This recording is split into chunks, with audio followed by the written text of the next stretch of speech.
This is way better than we thought. As following what was a brutal stretch of play for the Toronto Blue Jays, they have come back and bounced back in fantastic fashion. But the storyline isn't necessarily how the Jays are winning, but who is contributing to this win, including one particular player that has fans fired up. We're going to break down exactly who that is and discuss what it means going forward, as well as break down multiple injury updates, including one to Alejandro Kirk that is a lot better than we thought, but also a couple other updates that have fans a little bit concerned. Stay tuned for a lot in this episode. Before we get into it, if you're part of the percentage who aren't subscribed to the channel, this is the place to be for daily Jays content. Your guys' support has been unbelievable, and again, thank you guys for your support over here, even when the Jays have been struggling. But now that they're back, they've won 4 games in a row now, dating back to the last game of the Angels series. The Jays, following a 9-1 win against the Mariners, are on an absolute tear right now, and everything is falling into place as the Jays are back to 500, and today is, of course, an off day, a well-deserved off day, and ultimately, it's going to be interesting to see how they continue to play going forward. But I want to talk about a couple different things here. Now, obviously, a week ago, when the Jays basically got swept, or almost got swept by the Angels, everyone was calling for John Schneider to be fired. Ross Atkins, his team wasn't good enough, which, to be fair, I also thought, not necessarily that John Schneider needed to be fired, but that something needed to change. And nothing really changed besides the offense started to finally come together. Anthony Santander missed the entire Mariners series, but he was starting to hit the ball well. Before that, we have an update on him. A ton of different things here. Let's start with the player of the hour. And no, it's not Miles Straw. It is Addison Barger. Now, you can see this here. The average exit velocities. Now, this is an extremely wild graphic that I wanted to start and bring up here prior to diving into some of the other stuff.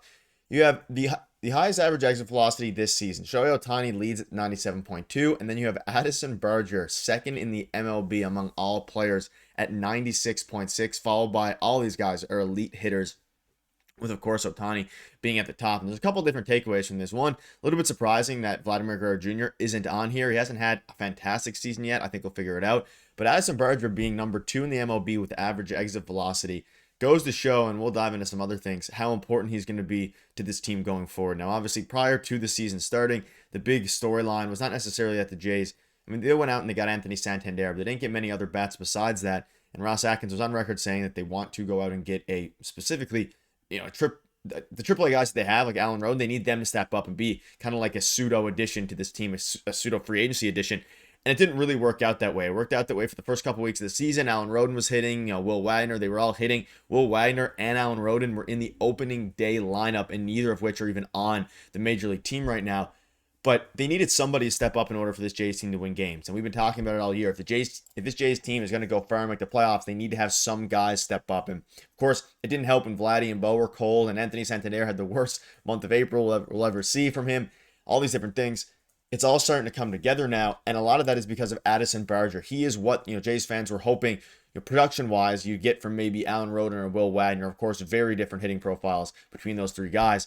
But for Addison Barger, this is just a very, very encouraging stat, and we know how good he is, and especially with a lot of the injuries that are going on, which we'll dive into a little bit later. You needed guys to step up, whether that's Santander, who's seemingly going to be coming back soon. Alejandro Kirk went out with an injury yesterday. He should be okay, but we'll dive into that later. You have Addison Barger here now. His OPS has moved up into a very, very, starting to become respectable. He has a 712 OPS following last night's home run. His average is 241, 712 OPS, and look at the baseball savant. Not only is it all red in the sense of he has some of the best, and I've been beating a dead horse with this, he's one of the best peripherals in baseball. He hits the ball hard every time when he makes contact. He has the fastest bat speed, like 99th percentile exit velocity, 96 or 95, whatever it is. Obviously, it doesn't show the number yet because they need to have some more plate appearances. But also his arm value is some of the best in baseball. His outs above average. He's an above average fielder, and he's been playing a ton of third base. And it's funny because now Ernie Clement's starting to hit the ball well as well. So you're at a point where you have both Barger, Clement. Once Jimenez comes back, he'll of course be the everyday second baseman. You need to find reps for Addison Barger, and whether that means moving him to right field and giving Santander DH days, or that means giving Ernie Clement days off, depending on what happens. He has absolutely been the best prospect, I guess you could say, on the Jays thus far this season. You see this here, Addison Barger is why you never give up on prospects with elite tools. The process is always there, but he wasn't getting results. Hopefully now Jays fans will be more patient with prospects instead of wanting them DFA'd after a bad stretch. Now, I don't know if that second part's necessarily fair. I don't think any fans want Allen Roden DFA'd or anything like that. However, I also never once said to DFA Addison Barger. I was on the side. You can go back and look at videos specifically about how if he figured it out, and that means hitting for contact or striking out less and actually putting the bat in the ball, he'll be one of the best prospects the Jays have simply because of he's a good fielder, he's an amazing athlete, and has a fantastic arm.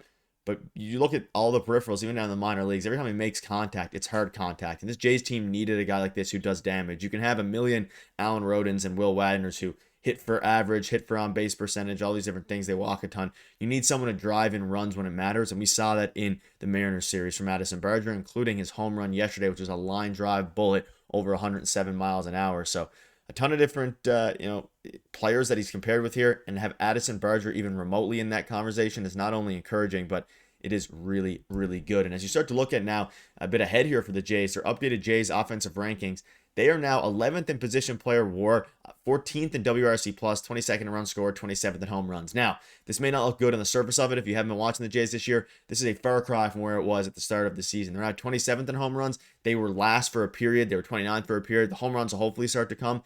Runs scored, they've gotten a lot better in. And they're 14th in WRC plus with 99. So they're still a below league average hitting team. But at the same time, they're slowly starting to figure it out. And that was, due in part to the Angels series a little bit, because they hit okay in a couple of the games, or a couple of games they couldn't hit with runners in scoring position. But against the Mariners, putting up crooked numbers all across the board all series, they're not capping it off with a 9-1 win. Against the Mariners yesterday was fantastic. And again, their position player F4 is very high. It's 11th, which is pretty solid. And if this can continue to go up, you have the Yankees hopefully going to continue to struggle. It'll be a good sign. But a couple of other injury updates as well. So the big concern here was Alejandro Kirk. And this is still a little bit concerning. He was removed with a head contusion, said it was more precautionary, which, again, we'll keep. Hopefully, he'll be starting in tomorrow's game. Something to keep an eye on. Again, a little bit concerning there. He was removed from the game. It was precautionary, but you never really know with these things, especially with hits to the head and concussion protocols we're seeing across all sports and the MLB especially as well here. So that was more precautionary, but we'll see. Keep you up to date with that. But Santander should be good to go for Tuesday after missing 3 straight games in the entire series against the Mariners. He is going to be good to go for the Rays. And if you add him into this lineup that's already starting to hit better, you keep Alejandro Kirk in the lineup. He's been raking. Addison Berger, get him in there. Team is in for hopefully a very good run here against the Rays. I said the Rangers in yesterday's video. It's the Rays they play. They play the Rangers sometime soon here, but mix those two up. So Berger, one quick note on him to wrap this up. All of the Blue Jays, Addison Berger's last 7 hits have had an exit velocity over 100 miles an hour, which it makes total sense with this, but if he continues to do that and he gets the ball in the air even more, his swing is so aggressive, he will hit some home runs. And as you look at the standings here now, somehow after this whole debacle of a season, the Jays are 1 game back of a playoff spot and only 3 games back of the AL East lead because no one's running away with it. The Red Sox, struggling a little bit. They've won a couple games in a row. Orioles, craziness. Rays are bad, not playing their own ballpark. And the Yankees are 6 games above 500. But the Jays, again, keep in mind the Jays hit the hardest schedule in April and not an easy schedule in May either. So if you get into the easier parts of the schedule, this Jays team hopefully can make some progress and make up some ground on the Yankees and the Red Sox as well. But that'll wrap it up. Let me know down below what your thoughts are. See you guys later.